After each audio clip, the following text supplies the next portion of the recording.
teníamos esta semana la lectura del capítulo 11 y 12 de Primera de Corintios. Pero claro, por amor al tiempo que tenemos, yo he preferido escoger solamente el capítulo 12. Y de todas maneras, tampoco se puede desarrollar este capítulo en 20 o 25 minutos. Pero bueno, vamos a ver, ¿verdad?, pues los aspectos así más importantes de este capítulo, que habla de los dones. En el capítulo 11, el apóstol va a hablar de cosas más visibles, como por ejemplo el velo de la mujer, o lo que hemos hecho hoy al celebrar, ¿verdad?, con el pan y el vino la muerte del Señor. Pero ahora en el capítulo 12, él va a hablar de cosas espirituales, ¿verdad?, y de cosas que provienen del poder y de la misericordia del Señor. Va a hablar de los dones espirituales. Parece ser que en aquella iglesia, la iglesia de los Corintios, pues como procedían la mayoría del paganismo, aunque seguramente habría también algunos judíos, pues ellos ignoraban eso de los dones que es. Y entonces el apóstol le dice en el verso 1, no quiero, hermanos, que ignoréis acerca de los dones espirituales. Y entonces él va ahora a exponer en qué consisten los dones espirituales. Esos dones son capacidades que da el Espíritu Santo, como bien ha explicado nuestro hermano Juan, para que cada uno podamos construir nuestro trozo de muralla. O sea que esos dones, pues son capacidades intelectuales, sobre todo también, y espirituales sobre todo, para eso, para poder estar preparados. ¿Para qué? Para la edificación de la iglesia. Para eso el Señor da los dones, ¿verdad?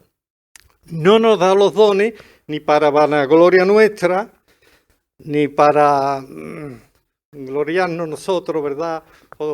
Bueno, sabemos lo que digo, sino que fundamentalmente esos dones se reciben para la edificación de la iglesia.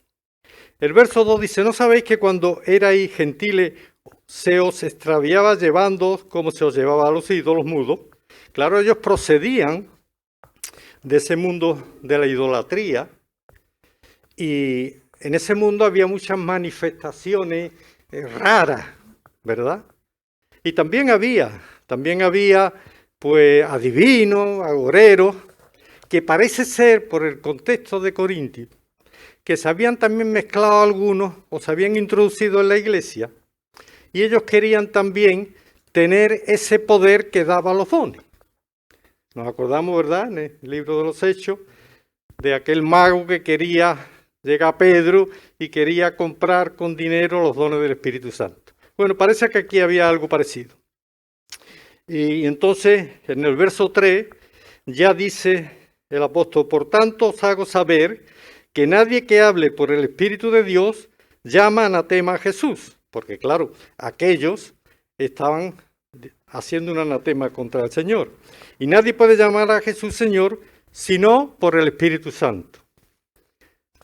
Él lo quería que ellos comprendieran que los dones espirituales que provienen del Espíritu Santo y de Dios no se podían recibir como no fuera que se hubiese creído, que se hubiese aceptado el Evangelio, que se hubiese siendo sellado con el Espíritu Santo y que el Espíritu Santo derramara también el amor de Dios en nuestros corazones. Por eso dice, nadie puede llamar a Jesucristo Señor sino por el Espíritu Santo. Condición, ¿verdad?, indispensable para recibir precisamente algunos de los dones que aquí se van a mencionar. Y ahora en el 4 dice, ahora bien, hay diversidad de dones, pero el Espíritu es el mismo. O sea, que él va a exponer una serie de dones, de capacidades espirituales para la edificación del cuerpo de Cristo, pero, dice esto, viene todo del Espíritu. Y después dice, hay diversidad de ministerios, que son, bueno, para poder ejercitar ese don que se recibe o esos dones, pues hay una serie de ministerios. Dice, pero el Señor es el mismo. Dice, y hay actividades de operaciones, pero Dios, que hace todas las cosas, en todo, es el mismo. Luego, aquí aclara perfectamente que los dones se reciben por medio del Espíritu, por medio de Dios, y que Él al mismo tiempo que da los dones, da las capacidades para ejercer esos distintos ministerios y esas distintas operaciones. Y ahora dice en el 7, vamos ya avanzando para, si podemos ver, pero comentando como es natural, lo más importante. Pero a cada uno le es dada manifestación del Espíritu, ¿para qué? Para lucimiento propio, para provecho, para provecho. Y esto es importante, porque hay personas que a vosotros habrá pasado igual que a mí, que han dicho, yo no sé qué, sobre todo jóvenes, yo no sé qué don tengo. Y me gustaría saber qué don tengo. Bueno, si tú ejerces en la iglesia cualquier ministerio, lo que tienes que analizar si eso tiene provecho o no tiene provecho, ¿verdad? Porque claro, si yo enseño y veo que nadie se entera, evidentemente mi don no es de enseñanza. Entonces es fundamental, porque el Señor dice, por sus frutos los conoceréis, es fundamental que analicemos si nuestro trabajo en la iglesia produce o no produce los efectos que debe de producir. Y ahí podemos encontrar perfectamente nuestro don, porque hay muchos dones, como vemos aquí. Después, Él va a clasificar los dones en tres partes. Podemos decir, yo entiendo que va bajando, no la importancia, sino que está poniendo primero unos dones, como los dones quizá los más principales, y después otro nivel y últimamente el tercer nivel. En el 8 está el primer nivel. Dice, porque a este es dado por el Espíritu palabra de sabiduría, a otro palabra de ciencia según el mismo Espíritu. O sea, aquí habla del don de recibir sabiduría espiritual. Eso va directo al intelecto, ¿verdad? Sabiduría, pero espiritual. La palabra de Dios nos dice, ¿verdad?, que el principio de la sabiduría es el temor de Dios. Luego, eso es la condición primera. Y después dice Santiago, el que esté falto de sabiduría, que la pida al Padre, que la va a recibir, que es pródigo en dar sabiduría. Y después nos está diciendo que la palabra ciencia da a entender que es la capacidad de poder manejar esa sabiduría, de poder transmitir esa sabiduría a la iglesia. Después viene otro nivel en el 9. A otro dice fe por el mismo Espíritu. Y a otros dones de sanidades por el mismo Espíritu. Yo creo que esta fe no se está refiriendo a la fe salvífica que necesitamos cuando escuchamos el Evangelio y creemos en el Evangelio, en la obra de Jesucristo, sino que es una fe más profunda, más amplia, porque va unida a hacer milagros. Y esa fe viene de la santidad y viene de la comunión íntima con el Señor. El apóstol Pablo tenía esa profunda fe, porque él realizaba sanidades. ¿Os acordáis de aquel chico que estaba en la ventana y se quedó dormido, se cayó al patio, y cómo intervino Pablo para sanarlo? Y aquella chica que tenía el don de adivinación, y cómo él le echó fuera ese espíritu, y se armó un revuelo, porque claro, los que tenían beneficio económico de ella, pues claro, cuando vieron que habían perdido el negocio, pues armaron un follón. Bueno, todos conocemos la historia. Bueno, pues aquí quiere decir que esta fe es una fe fuerte, capaz de generar una sanidad. Y no solamente sanidad física, sino también sanidad espiritual, ¿verdad? O psicológica. En el primer siglo, sobre todo los apóstoles, tenían ese poder. Cuando Pedro y Juan, ¿verdad?, van al pórtico del templo y hay allí un inválido y le dice, no tengo ni oro ni plata, pero lo que tengo te doy. En el nombre de nuestro Señor Jesucristo, levántate. Y aquel hombre se levantó enseguida, ¿verdad? Ese es el don de sanidades. Que había mucha manifestación en el primer siglo, porque dice la palabra que en ese primer siglo era necesario que el Espíritu Santo pues diera también testimonio junto con la iglesia, para que la iglesia pudiera coger fuerza. Pues bien, ese don también viene del Espíritu, pero es necesario, ¿verdad?, para poderlo ejercer, recibirlo y tener una fe profunda y arraigada en la persona de Jesucristo. El verso 10 nos va a dar el tercer lote y dice así, a otro el hacer milagros, a otros profecía, a otro discernimiento de espíritu, a otros diversos géneros de lengua y a otra interpretación de lengua.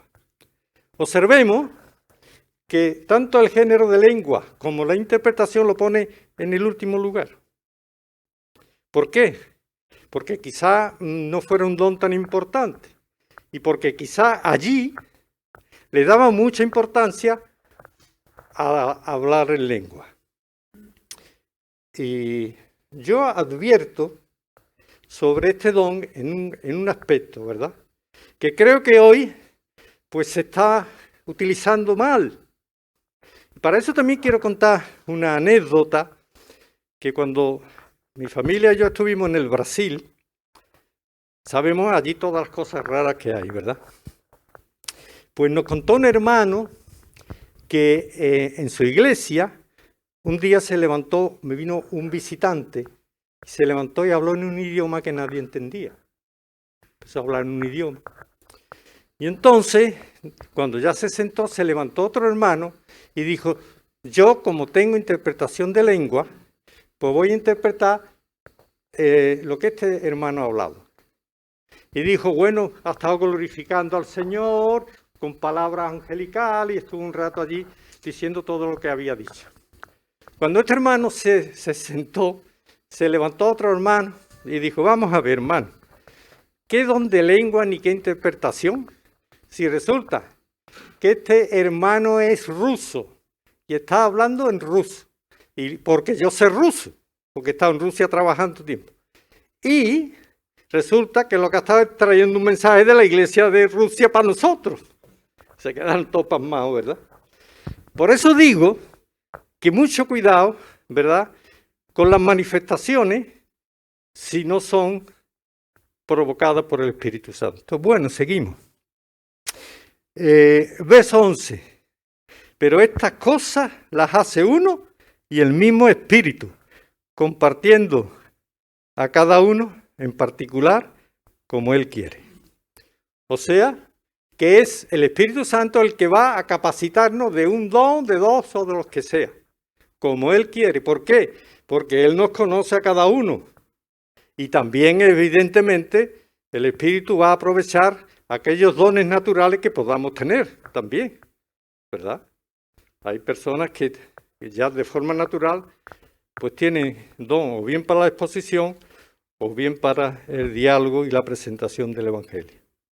Así que seguimos, porque así, y ahora lo que va a hacer los versos que continúan es que hace una comparación maravillosa con el cuerpo humano, para que entendamos cómo debe de funcionar una iglesia, cómo debe de ser edificada. Dice, así como en el cuerpo es uno y tiene muchos miembros, pero todos los miembros del cuerpo, siendo muchos, son un solo cuerpo, así también Cristo. O sea, Cristo, junto con la iglesia como cuerpo, forman una unidad, ¿verdad? Cristo la cabeza y la esposa, la iglesia, como cuerpo. Y entonces lo que va a decir que así, él pone este ejemplo para entender mejor el funcionamiento de los dones. Y entonces va a explicar que así debe de funcionar los dones que recibimos en la iglesia. Por eso dice en el 14, además el cuerpo no es un solo miembro, sino muchos. Lo mismo que en nuestro cuerpo tenemos los ojos, los oídos, las manos, los pies, en fin, los distintos miembros que permiten que el cuerpo funcione. Dice, ahora exactamente igual ocurre en la iglesia. Somos muchos.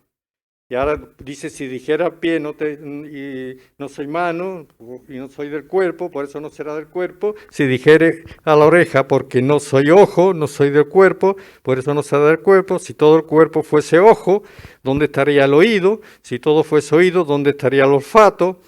Dice más, ahora Dios ha colocado los miembros, cada uno de ellos, en el cuerpo como Él quiso. Porque si todos fueran un solo miembro, ¿dónde estaría el cuerpo? Si todos predicásemos, pero todos nada más tuviéramos ese don, ¿cómo iba a funcionar la iglesia? Porque hace falta otros dones, ¿verdad? Hace falta el don para visitar, para consolar, para pastorear, para ayudar. Hace falta mucho. Por lo tanto, lo que está diciendo aquí que es maravilloso, en que lo mismo que en nuestro cuerpo haya muchos miembros con muchos dones para esa edificación.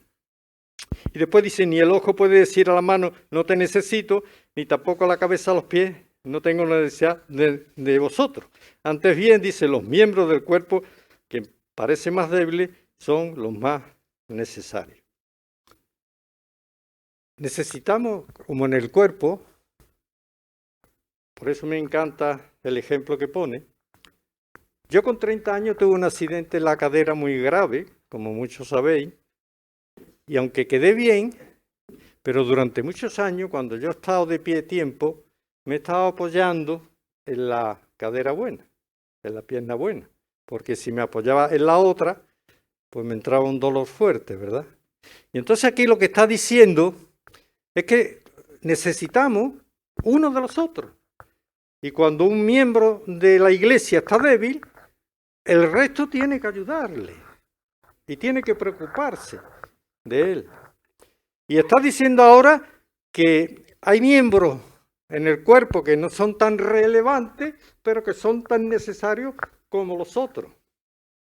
¿O es más importante la predicación que visitar a un enfermo o ayudar a consolar a alguien que está pasando un rato malo?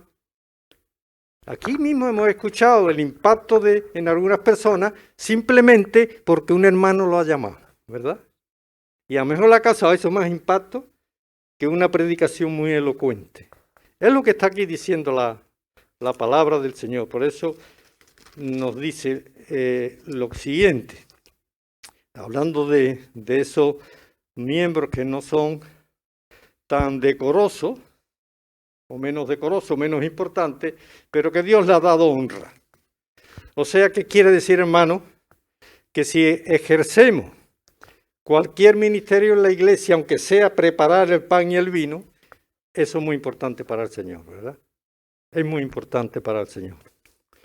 Así que continuamos para ir acercándonos ya hacia el final. Dice, para que no haya desavenencia en el cuerpo, sino que los miembros todos se preocupen los unos por los otros. ¿Veis? Es lo que estoy aquí exponiendo, la importancia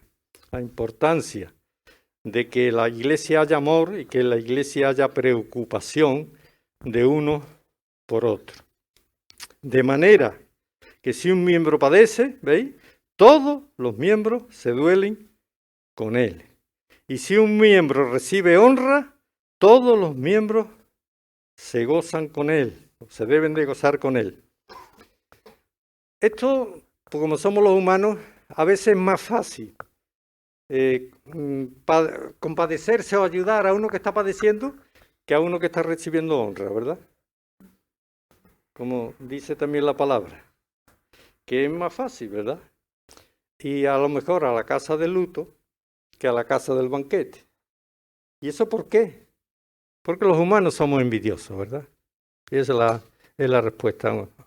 También la envidia tiene cabida dentro de los cristianos. Vosotros pues sois el cuerpo de Cristo y miembros cada uno en particular.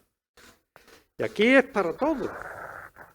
A todos nos está diciendo que somos miembros en particular.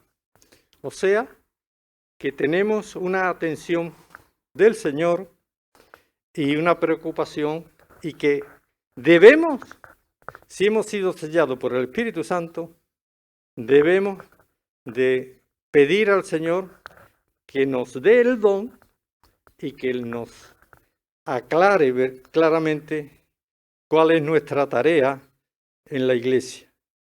Y ahora va a decir en el 28, y aún nos puso Dios en la iglesia primeramente apóstoles, luego profetas, los terceros maestros, luego los que hacen milagros, después los que sanan, los que ayudan, los que administran, los que tienen el don de lengua. De nuevo, el don de lengua lo pone lo último, ¿verdad? Parece que para Pablo no era muy importante.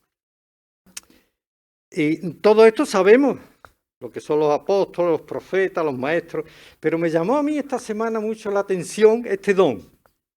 Muchísimo. Los que ayudan.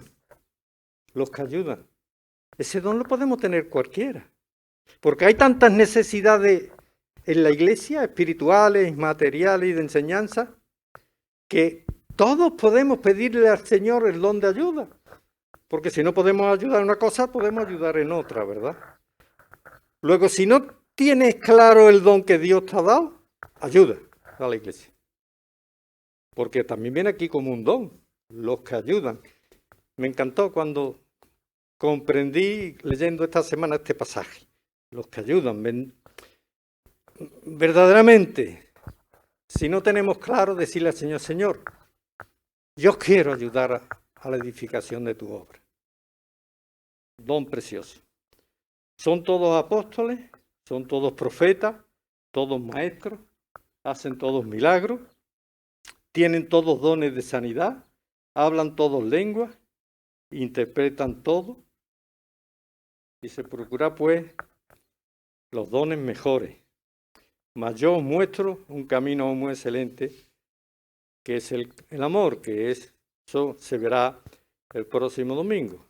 Todos conocemos la descripción maravillosa que cree en el capítulo 13 del amor, que creo que no ha sido superada por ningún comentario de la descripción que hace Pablo del amor. Y ya para finalizar, una vez que hemos visto algunos aspectos de los dones, a mí me gustaría haber podido desarrollar uno por uno, pero eso nos llevaría un par de horas o 3, ¿verdad? Para poder desarrollar todo lo que viene aquí. Pero sí quiero decir una cosa, para que captemos bien la idea. En una empresa humana, fundamentalmente para que tenga éxito, hace falta 3 cosas. Hace falta que los que vayan a trabajar y a dirigir la empresa sepan el tema que van a llevar. Porque claro, si yo voy a montar una empresa constructora y no tengo título, ni soy arquitecto ni perito, pues necesitaré tener un perito, un arquitecto para poder que esa empresa funcione. Hace falta, ¿verdad?, estar preparado. En segundo lugar, hace falta tener ganas de trabajar. Porque claro, si yo tengo un hotel, pero resulta que no tengo ganas de trabajar, pues para nada me vale el conocimiento. Y en tercer lugar, hace falta medios económicos. Pero lo más importante son los 2 primeros. ¿Por qué? Porque si tiene los 2 primeros, los medios económicos se consiguen. Y yo lo hablo por experiencia porque he tenido empresa desde que tenía 22 años, hasta hace unos 2 meses. Ya era hora de que me jubilara, ¿no? Pues bueno, en la iglesia pasa igual. Si una iglesia tiene personas, miembros con dones del Espíritu Santo, y esas personas tienen ganas de trabajar, y además tienen los medios económicos, miel sobre hojuelas, pero resulta que la iglesia está paralizada. ¿Y eso cómo es? Si hay dones, si hay ganas de trabajar, si hay los medios económicos, ¿por qué la iglesia está paralizada? Pues hay una advertencia muy seria del Señor, ¿verdad? en las cartas del Apocalipsis.